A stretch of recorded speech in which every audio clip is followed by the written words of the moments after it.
కొనుగోలుదారుడికి డబ్బులు ఇయ్యడు, కొనుగోలుదారు అడ్వాన్స్ ఇవ్వడం. అదే సందర్భంలో బిల్డర్కి స్థలం ఇచ్చినటువంటి వాడు వాడి స్థలం వాడి దగ్గరే ఉంటుంది.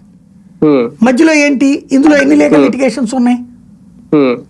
ఇది ఓవరాల్గా దాన్ని ఏమంటారు, ఆపరేషన్ సక్సెస్ పేషెంట్ డైడ్ అనమాట. ఇది ఆపరేషన్ సక్సెస్ అవును అవును జరుగుతున్నది ఏంటంటే అందరికి ముందుకి ఇప్పటికీ చూసుకుంటే హైడ్రా దూకుడు పెంచిందని చెప్పాలి. మనం లాస్ట్ టైం డిబేట్ లో కూడా మాట్లాడుకున్నప్పుడు నోటీసులు ఇచ్చారా, నోటీసులు ఇస్తున్నారా ఏంటి అనుకున్నా. కానీ ఇప్పుడు నోటీసులు అనేవి ఇవ్వకుండా డైరెక్ట్ గా, అంటే నోటీసుల వరకు ఇచ్చి ఆగుతారా, కూల్ చేస్తారా అనుకున్నప్పుడు ఇప్పుడు డైరెక్ట్ గా బుల్డోజర్లు వెళ్ళిపోతున్నాయి, కూల్ చేస్తున్నారు. చాలా మంది ఓపెన్ గా చెప్తున్నారు, కొంతమంది కోర్టుకి వెళ్ళి ఇంకా పెండింగ్ లో ఉంది అయినా సరే మాకు కనీసం నోటీసులు ఇవ్వకుండా కూల్ చేస్తున్నారు అనేది ఏంటి? ఇక్కడ హైడ్రా దూకుడు పెంచిందని అనుకోవాలా ఒక రకంగా, లేదంటే దీని వెనక ఓటు బ్యాంక్ రాజకీయమో, లేదంటే రేవంత్ రెడ్డి గత ప్రభుత్వానికి సంబంధించిన ముఖ్య నేతల్ని టార్గెట్ చేస్తూ సాధారణ వ్యక్తుల ఆస్తుల జోలికి కూడా వచ్చేస్తున్నారా?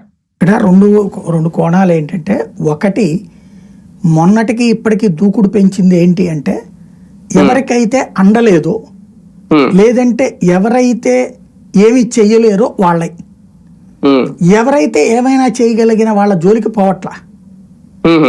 నేను చెప్పినట్టు RFCలో ఉన్నాయా లేవా చెరువులు?